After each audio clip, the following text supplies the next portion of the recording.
Hello বন্ধুগণ, তোমরা সবাই কেমন আছো? আশা করছি তোমরা সবাই ভালো আছো। আজকে তোমাদের একটা রেসিপি তৈরি করে দেখাচ্ছি, পুঁই শাকের চচ্চড়ি। পুঁই শাকের চচ্চড়ি তৈরি করার জন্য আমি আলু নিয়েছি, বেগুন, ঝিঙে, কুমড়ো, আর নিয়েছি 4টে কাঁচা লঙ্কা, আর এখানে পুঁই শাক। প্রথমে আমি কড়াইটা গ্যাসটা জ্বালিয়ে দিলাম। আমি 5 ফোড়ন দিলাম, তেলটা গরম হয়ে গেছে।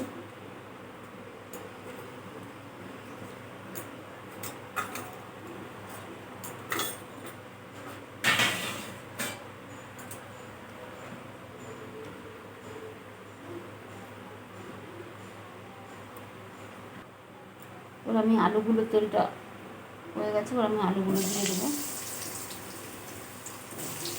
আলুটা একটু ভাজা ভাজা হয়ে গেলে পরে তারপর আর সবজিগুলো দেবো।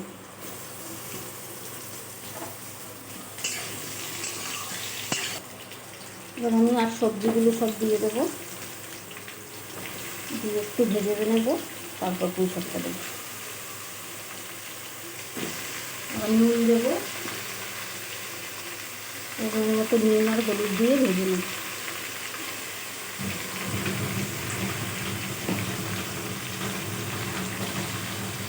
মতো হলুদ দিলাম, এবার আমি ভেজে নেবো সবজিটা। আমার সবজিটা ভাজা হয়ে গেছে। এবার আমি 5টা কাঁচা লঙ্কা চিড়ে রেখেছি, কাঁচা লঙ্কা 5টা দিয়ে দিলাম। এবার আমি পুঁই শাকটা দিয়ে দেবো।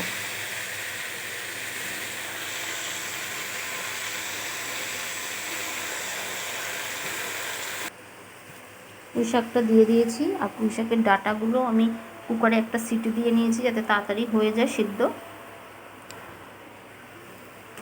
এবার ডাঁটাগুলো দিয়ে দেবো।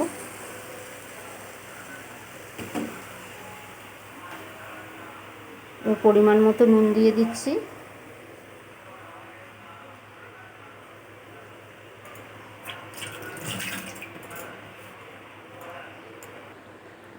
এবার হলুদ দেবো,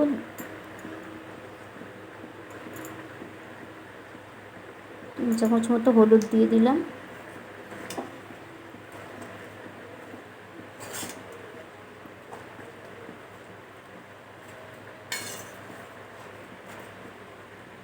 একটু সিদ্ধ হোক, এখন সিদ্ধ হওয়ার জন্য আমি 5 মিনিট ঢেকে দেবো। পুঁই শাকটা আমার হয়ে এসছে, দেখো সব কিছু সিদ্ধ, আলু টালু সিদ্ধ হয়েছে। আমি একটুকু কিন্তু জল দিই নি। এবার আমি একটু চিনি দেবো, স্বাদ অনুযায়ী চিনি দিয়ে দেবো। 2 চামচ মতো চিনি দিলাম। আমার পুঁই শাকটা তৈরি হয়ে গেছে। তোমরা তোমাদের স্বাদ অনুযায়ী ঝাল, নুন আর মিষ্টি দিও। তোমাদের যদি আমার পুঁই শাকের রেসিপিটা ভালো লেগে থাকে তাহলে আমার চ্যানেলটিকে লাইক করো, শেয়ার করো, সাবস্ক্রাইব করো। Thank you.